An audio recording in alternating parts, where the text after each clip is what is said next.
a mystery. And what she wanted I could not see. A 3-year trip on the dragon till the Atlantic had to get me free. We were a party it always took. Before I knew it, the record sung. Shakespeare City and the Eagle Bug.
This is Volo Classic Cars, and today we have the 1931 Hudson Greater 8 Model T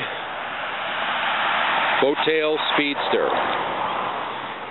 And this is a very good car to show off on a sunny day just because of its bright, vibrant colors. This is a very rare model Hudson. There are probably about 7 or so in the world today. And the interesting thing about this car is that this was produced basically in a market where you had your depression just about starting off, and it was really hitting the auto industry at the time. And the luxury car market became very competitive. So what happened was that a lot of the top-end luxury car makers like Packard, Pierce Arrow, Cadillac were going to the coach builders, the really renowned coach builders of the day, and requesting some very appealing designs from them to help them move some of these cars. Among them were the Boattail Speedsters that you're probably familiar with more often, the Auburn Boattail Speedster, and Packard even had one. But this one is interesting for several reasons, especially if you're a Hudson fan, especially the pre-50s folks. Now, this is a car that was considered their halo car, so this was like, you know, their Corvette or their Mustang, you know, as opposed to Chevy and Ford. So this was the top tier sort of car that they wanted to be identified with as the peak of their design philosophy. So we'll start with some of the details. We've got a straight 8 engine that is capable of getting the car up to about 90 miles an hour, maybe even faster. It's not something that I would certainly attempt because I'm not a race car driver, but it's certainly capable of it. The car is mostly aluminum construction with a couple of wood frame members here and there, and wood sills and whatnot, like your classic box body car of the day. For a speedster, it's made a little lighter because that's what Hudson was known for. You've got the 2 pilot ray lights that actually will track along with where the tires are steered, and that's connected to the linkage here, the steering linkage. Then you've got dual side mounts, wide white wall tires, cowl lamps, a hinged windshield, so this A-pillar here has an elbow, and then you can sit there and loosen or tighten these wing nuts to bring this windshield all the way down for that sporting look of the day.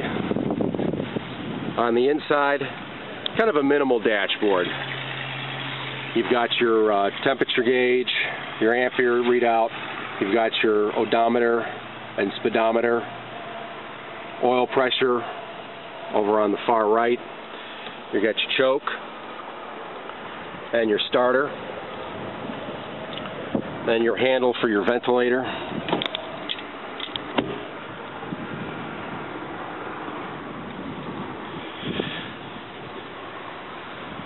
As we come around, one thing that is not on this car right now but does follow it to its new owner is the top. There's a little 2-elbow and 2 bow top that comes up on this car with a tan canvas that looks really nice. And then you've got this small rumble seat, which is actually more akin to a dicky seat like you'd see in some of the old sport-bodied Rolls Royces. So it's more or less a single passenger type of rumble seat with an exception if you have small children riding in the back. Now you get onto it from the step plate here. You can use the back bumper as another step.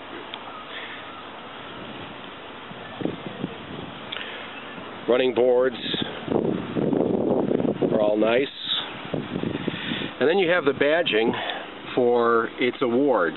You can see here a 1975 National First Place Prize winner for the Antique Automobile Club, and then below it a first prize winner for the CCCA. So this is a car that's got some provenance to it. Although it's a little older, it's still holding up very well. The paint is about a 7 if I was to rate it on a scale of 1 to 10. I think it doesn't need a restoration straight away, but it could certainly use a detail to really bring out the luster again in the paint. Now the chrome is all very nice. You can see that the radiator shell, this really nice hawk triangle shaped ornament here is also very nice, as are the front ensemble with the Pezio horn and the dual pilot rays. Then you got your louvers here, which those are in nice shape. They're a satin finish, so they don't have as much shine as the chrome does, and that's intentional.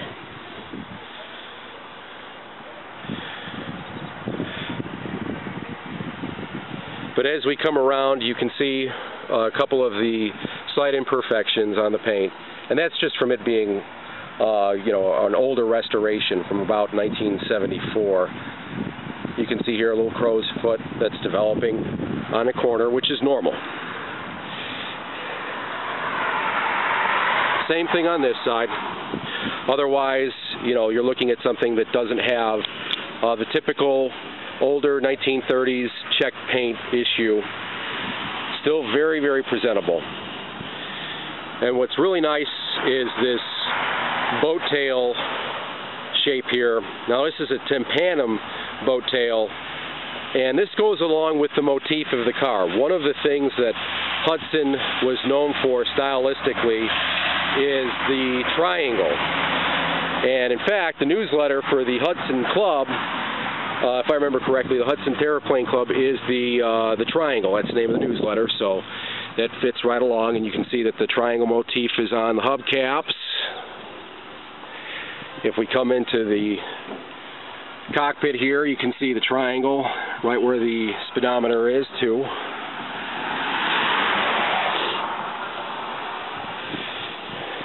Triangle for the Hudson 8.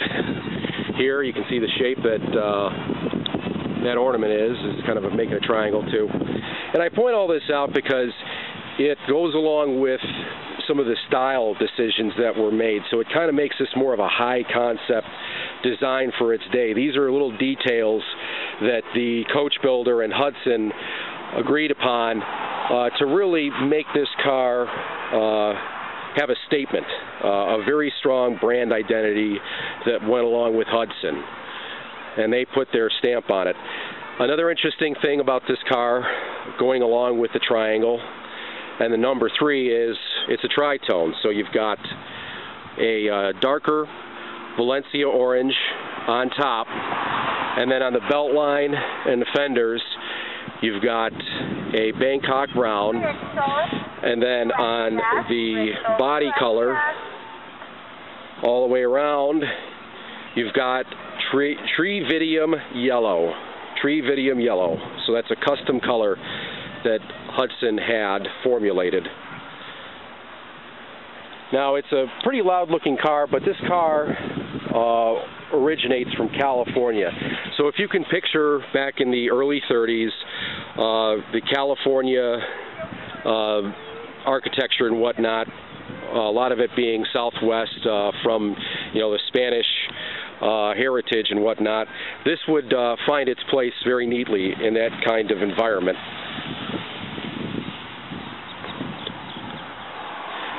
Car runs good. Now, this leather on the interior, while it's fading a little bit, it still is in good shape. There's no cosmetic blemishes other than a little bit of the dye fading. Floor mats and everything underneath are in very nice condition. This is a car that was well kept and kept in a collection amongst other cars of its caliber. So it didn't see, your typical post older restoration neglect. It was well preserved, and it still maintains its character.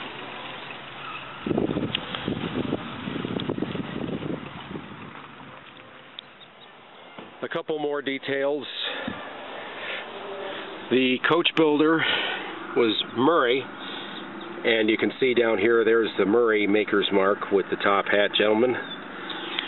And the body number relevant to that coach builder is right there, 916483. And that tells you that this was the Murray body built for this particular Hudson chassis.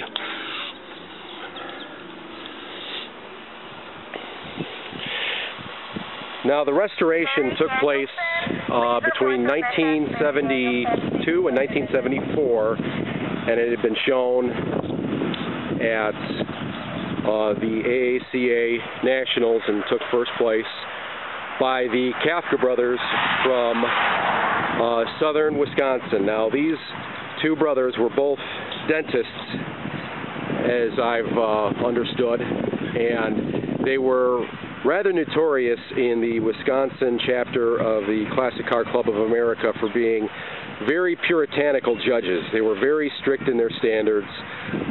They had very high expectations of cars, and one of the anecdotes that comes to mind about the Kafka brothers is that they struck a car that had been judged about 1,000 points in every other chapter competition it had been in previous ownership, but when it got to their chapter, they struck it a point because it had the wrong dipstick. So you can see that they were very meticulous in the attention to detail.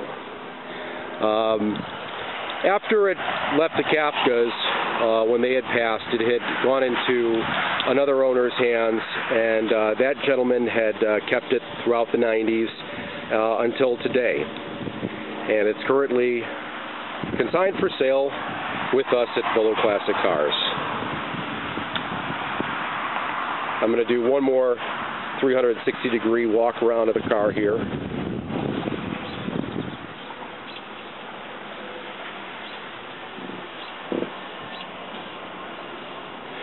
Another neat detail, even the motif, the triangle motif, is continued onto the gas cap here. You can see that it's been faceted. There's so many little details. This thing is really a study in brand identity design here for those people that are into auto styling for the old classics. You can see an interwoven triangle here.